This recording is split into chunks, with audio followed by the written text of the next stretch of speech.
Factors, and welcome to Lesson 90 on Reducing Fractions Part 2. This lesson is going to be very easy for you, so buckle up and you'll get it in no time. Here's to review. To reduce 4/8, I could divide by 2 over 2, right? 4/8 divided by 2, I get 2 over 4, but this number still isn't completely reduced. So then I would have to do 2/4, divide them both by 2 again, and I would get down to 1/2. We can do this faster. We can do it in one step. So what I can do is I can divide once by dividing by their greatest common factor, which is 4. So instead of dividing by 2 and then dividing by 2 again, I'm just going to divide by 4 the first time.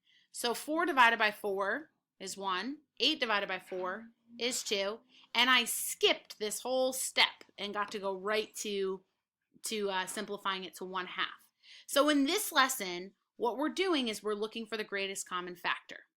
Remember, factors are always smaller than the numbers themselves, but because we want the greatest one, we want the one that is closest to this number possible out of all of its factors. Example A. So we got 8/12. So to find their factors for greatest common factor, sometimes I can just recognize them, and sometimes I might write them out. The factors of 8, we've got 1 and 8. We've got 2 and 4. Of 12, we've got 1 and 12, 2 and 6, 3 and 4. So what's our biggest factor that they have in common, our greatest common factor? It's 4, right? So we're going to divide by 4 and divide by 4. And 8 divided by 4 is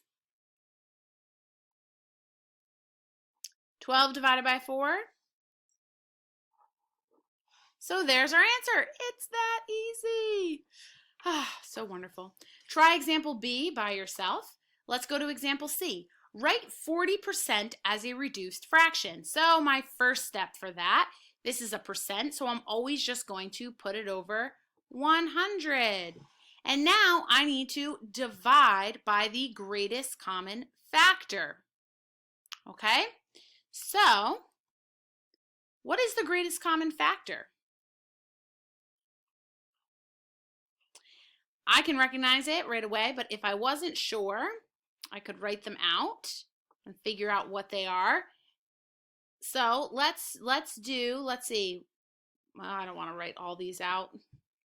Let's list some of the major factors here, right? We got 1, we got 5, we got 10, we got 2 times 20. Okay, what about for 100? We've got 1. Yep, we could do 5. They got 10 in common. Does 20 go into that? Sure does. 20 times 5. So our greatest common factor is 20. Divide by 20. 40 divided by 20 is 2. 100 divided by 20 is 5. Now in this case, another way you might have wanted to do this, if they both have a 0, you can always just cross those out, which is the same thing as dividing by 10. And then I have 4/10, which would be really easy to cut in half and get 2/5. So sometimes it might actually be faster not to use the greatest common factor, but to look for a big number that divides by both of them that's easy to work with.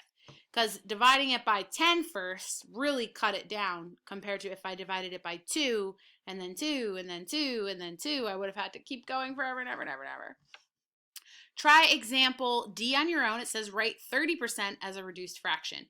You're going to put it over 100 and then you're going to look for how you can reduce it. Maybe using a strategy that I showed you over here will help with that. Example E. All right, so now is a little different. Before we reduce, we have to do the operation that they said. We're adding 2 fractions. They have the same denominator, so their denominator is just going to stay the same. 9 plus 3 is 12. Now I got 12/16. So let me find what is the greatest common factor of 12 and 16. I got 1 and 12, I got 2 and 6, I got 3 and 4. I got 1 and 16, I got 2 and 8. I got 4 and 4. So what is my greatest common factor? 4. It's a common greatest common factor. That one always pops up. Divide by 4 equals 3/4. All right, you're going to try F on your own, and this one is multiplication. So remember.